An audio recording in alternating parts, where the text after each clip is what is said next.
Esse aqui está indo para o YouTube. O que acontece? Terminou a gravação do programa, a gente falou que o rei saudita, tá? Nessa gravação do dia 23, ele vai comprar, ele quer comprar o Barcelona. O doutor Igor está falando algo importante. Põe a pergunta que você colocou para todo mundo aqui, agora esse aqui é exclusivo do YouTube, tá bom, Guga? Corte do YouTube, pode colocar, vai. Olha, a pergunta que eu fiz, cara, e para os meninos ali é: e para onde vai esse dinheiro? Vai devolver para cada associado ou vai entrar no caixa do Barcelona? Porque qual é o valor? Entrar no caixa é uma venda. 10 bilhões de dólares. 10 bilhões de dólares, nós estamos falando em mais de 50 bilhões de reais. Nós estamos falando, só para você ter uma noção, uma ideia de grandeza, aproximadamente 10 vezes a fortuna considerada e comprovada do senhor Silvio Santos. 10 vezes a fortuna que ele construiu em toda a carreira vitoriosa dele. Então, a pergunta que o senhor está fazendo é que, para onde vai esse dinheiro? Por quê? Qual é a questão que está nascendo nisso aí? A questão, Caio, e telespectadores e amigos, porque vocês também são nossos amigos, é venda ou eu estou entregando o clube para pagamento de dívida e investimento no departamento de futebol? Porque do jeito que está sendo colocado, não necessariamente só no caso do Barcelona, mas aqui no Brasil também, eu não tenho venda de SAF. Eu entrego a SAF de graça em troca de pagamento de dívida e investimento.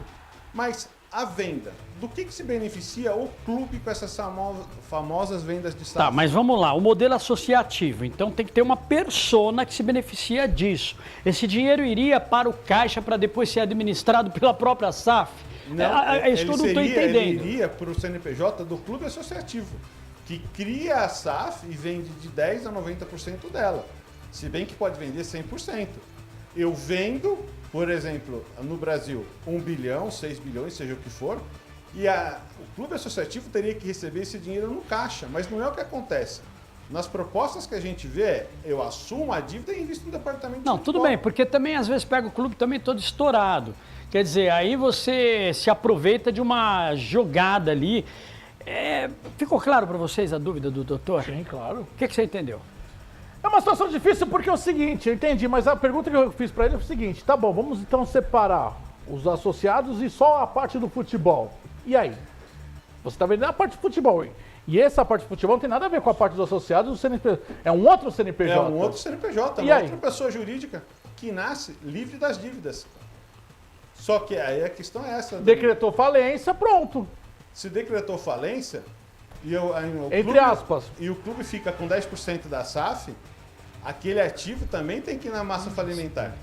É esse o problema. A gente aqui no Brasil, até hoje, aí com 4 ou 5 anos de SAF, eu posso falar porque um dos primeiros a processar a SAF na Justiça do Trabalho foi o nosso escritório, a gente ainda não entendeu o que é a SAF. Tem muita gente vendendo consultoria para clube virar SAF que não sabe o que está fazendo. Que não explica que o clube ele não tem que se livrar de uma dívida. Ele está passando um ativo, que é o CNPJ da SAF, com os contratos de trabalho de jogadores e patrocínios, às vezes, a preço zero, a custo zero para quem compra. E o coitado do clube associativo fica com todas essas dívidas.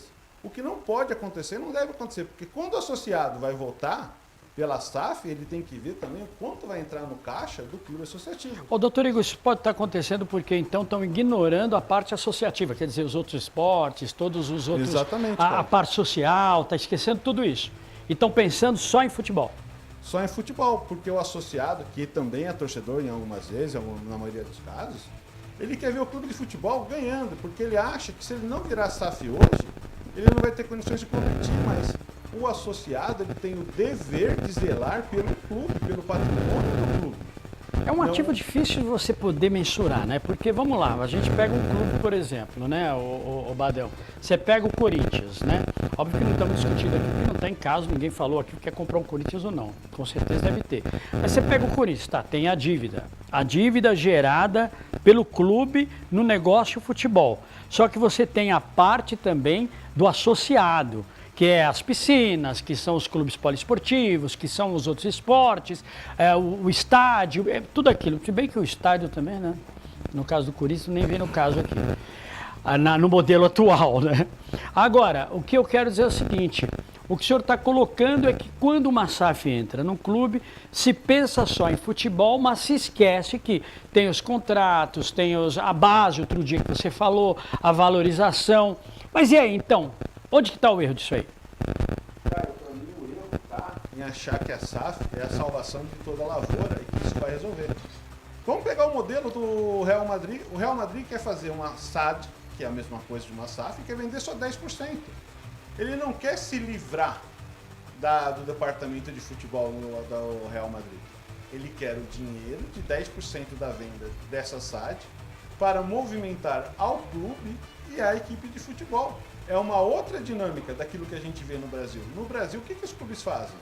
Vão me livrar do departamento de futebol, entrego para qualquer investidor, ou pseudo-investidor, porque também já temos casos aí que a gente está vendo de investidor que não consegue honrar o compromisso, não consegue pagar o que tem que pagar, e o clube fica sem o time de futebol, tendo que brigar na justiça para voltar a administrar, e o time de futebol não tem como se manter competitivo. Muito bem. Para finalizar esse corte do YouTube, algum comentário, senhor Halle Rodrigues? Eu acho que, como você disse, o rei saudita, o príncipe no caso, ele está querendo diversificar, né, os investimentos dele. Então, como o petróleo é escasso, ele agora quer enveredar para o futebol. E, sobretudo, porque tem uma concorrência direta com o Qatar, que tem o PSG.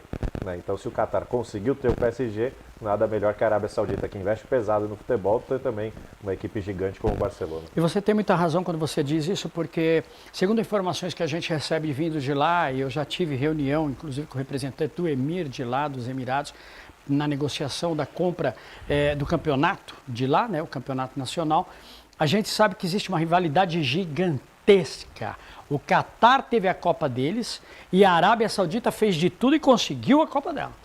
Então a situação Qatar-Arábia é uma rivalidade mesmo, assim, no bom sentido, obviamente, não é nada que vire guerra, não é isso, mas que é preponderantemente uma disputa dentro do cenário do negócio, do business chamado futebol. Então a gente vai ver aí pela frente novos desdobramentos. Fica esse corte do YouTube para você e fique ligado, porque no oferecimento de BetSport teremos outros cortes dos donos da bola para você com Caio Sorriso aqui no YouTube.